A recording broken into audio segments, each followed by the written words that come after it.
Hello hi नमस्कार सत श्री अकाल। मैं हूं अंशुल और आप देख रहे हैं अंशुल्स फिनोलॉजी। स्वागत है आपका एक और नए वीडियो में जो होने वाला है बैंकों और इंश्योरेंस कंपनी के पास पड़े हुए लावारिस अनक्लेम्ड मनी के बारे में। तो बिना देर करते हुए शुरू करते हैं और जानेंगे कि पूरी न्यूज क्या है। सबसे पहले बात करते हैं कि अनक्लेम्ड मनी क्या होती है। तो दोस्तों अनक्लेम्ड मनी वो होती है जिसमें राइटफुल ओनर की पहचान नहीं हो पाती है और वो मनी वैसे के वैसे ही बैंक्स और अकाउंट्स में पड़ी रहती है। अनक्लेम मनी के बाद अब बात करते हैं बैंक और इंश्योरेंस कंपनी के पास लावारिस पड़ी हुई मनी के बारे में। तो दोस्तों जो न्यूज निकल के सामने आ रही है उसके अकॉर्डिंग बैंक्स और इंश्योरेंस कंपनी के पास लगभग 50,000 से भी ज्यादा की रकम पड़ी हुई है और गवर्नमेंट के अकॉर्डिंग जो उसने पार्लियामेंट में बताया है कि बैंक्स के 8.1 करोड़ अकाउंट्स में लगभग 24,356 करोड़ हैं और अगर आप इनका एवरेज निकालते हैं तो ये 3,000 रुपए से भी ज्यादा ईच अकाउंट में निकलते हैं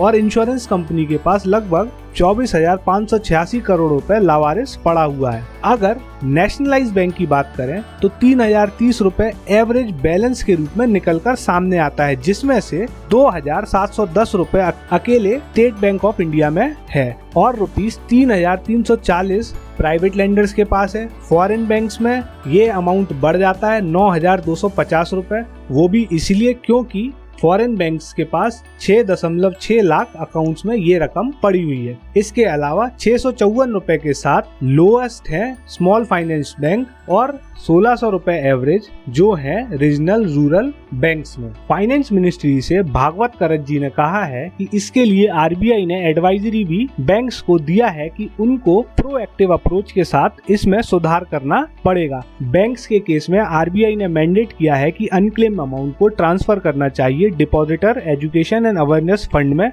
और इसके अलावा आरबीआई ने यह भी मैंडेट किया है कि बैंक्स को अपनी वेबसाइट पर सर्च फैसिलिटी प्रोवाइड करनी चाहिए जिससे डिपॉजिटर्स यह चेक कर पाए कि उनका अकाउंट इनऑपरेटिव है कि नहीं।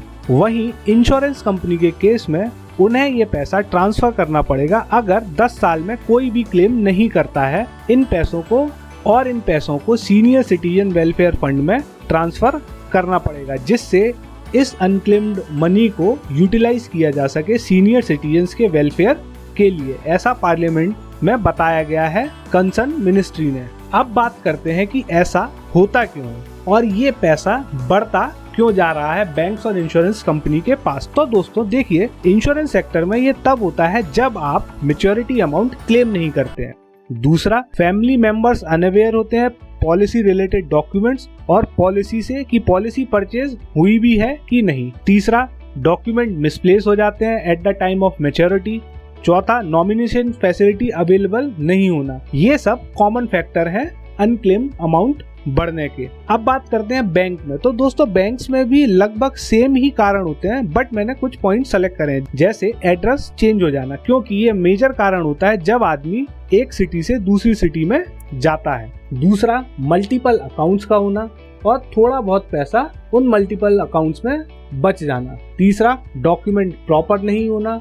चौथा, नॉमिनेशन नहीं होना प्रॉपर। पांचवा, प्रॉपर इंफॉर्मेशन फिल नहीं करना बैंक्स अकाउंट्स में एट द टाइम ऑफ जब आप ओपनिंग करते हैं अपना बैंक अकाउंट किसी भी बैंक में। अब बात करते हैं कि इनसे कैसे बचा जाए। तो देखिए दोस्तों, सबसे पहले आप अपनी इंफॉर्मेशन अच्छे से भरें, चाहे आप किसी भी बैंक में बैंक अकाउंट्स खुलवाएं या इंश्योरेंस कंपनी में पॉलिसी लें। दूसरा, नॉमिनेशन क्लियरली डिफाइन होना चाहिए, वो भी क्लियर परसेंटेज ऑफ अमाउंट के साथ। तीसरा, प्रॉपर डॉक्यूमेंट दें अपने जैसे आधार कार्ड, पैन कार्ड, जो भी जरूरी दस्तावेज हो। फिर उसके बाद आता है प्रॉपर क्लोजर होना। अगर आप एक सिटी से दूसरी सिटी में जा रहे हैं, ये बैंक के केस में होता है। देन बैंक्स और पॉलिसी रिलेटेड डॉक्यूमेंट्स प्रॉपर होना जैसे पासबुक, चेक, पॉलिसी एग्रीमेंट अपने पास सही से रखना। इसके बाद जो लास्ट आता है सबसे इम्पोर्टेंट, अपने परिवार को इन सभी चीजों की जानकारी समय समय पर देते रहना और उन्हें अपडेट करते रहना अगर